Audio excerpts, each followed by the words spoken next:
उत्तराखंड में बद्रीनाथ और केदारनाथ धाम में बर्फबारी का दौर जारी है।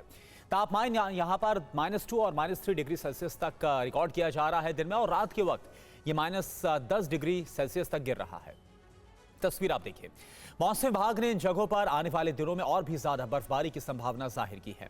तस्वीरों में जिधर भी आप नजर दौड़ाएंगे बर्फ ही बर्फ आपको नजर आएगी। और वहीं पूरे उत्तर भारत में इन दिनों ठंड का जबरदस्त प्रकोप है। सर्दी सितमढारी है, शीतलहर ने ठिठुरन को बढ़ा दिया है। लेकिन पहाड़ी राज्यों में जोरदार बर्फबारी ने अलग ही मुसीबत खड़ी कर दी है। पहाड़ी राज्य इन दिनों बर्फ की चादर से ढके हुए हैं। जम्मू कश्मीर, हिमाचल प्रदेश से लेकर उत्तराखंड तक बर्फबारी से हाहाकार मचा हुआ है। हाईवे बर्फ से पटे पड़े हैं, वादियां बर्फ में दब गई हैं। तापमान माइनस में चला गया है। डोडा, मनाली, शिमला, औली, गुलमर्ग और श्रीनगर जैसे पर्यटन स्थल बर्फ के आगोश में आ गए हैं। उत्तराखंड के ऊंचाई वाले इलाके बर्फ से ढक गए हैं। कश्मीर में बर्फबारी से सैकड़ों सड़कें बंद हो गई हैं। भले ही ये मौसम टूरिस्ट को लुभा रहा हो, लेकिन पहाड़ पर रहने वाले लोगों के लिए आफतों का दौर शुरू हो चुका है। उत्तराखंड में बद्रीनाथ और केदारनाथ धाम में बर्फबारी का दौर जारी है। तापमान यहां पर -2 और -3 डिग्री सेल्सियस तक रिकॉर्ड किया जा रहा है दिन में, और रात के वक्त ये -10 डिग्री सेल्सियस तक गिर रहा है। तस्वीर आप देखिए।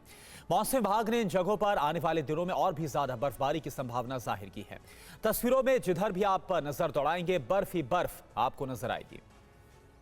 और वहीं पूरे उत्तर भारत में इन दिनों ठंड का जबरदस्त प्रकोप है। सर्दी सितमढारी है, शीतलहर ने ठिठुरन को बढ़ा दिया है। लेकिन पहाड़ी राज्यों में जोरदार बर्फबारी ने अलग ही मुसीबत खड़ी कर दी है। पहाड़ी राज्य इन दिनों बर्फ की चादर से ढके हुए हैं। जम्मू कश्मीर, हिमाचल प्रदेश से लेकर उत्तराखंड तक बर्फबारी से हाहाकार मचा हुआ है। हाईवे बर्फ से पटे पड़े हैं, वादियां बर्फ में दब गई हैं।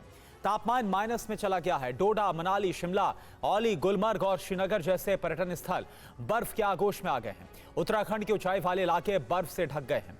कश्मीर में बर्फबारी से सैकड़ों सड़कें बंद हो गई हैं। भले ही ये मौसम टूरिस्ट को लुभा रहा हो, लेकिन पहाड़ पर रहने वाले लोगों के लिए आफतों का दौर शुरू हो चुका है।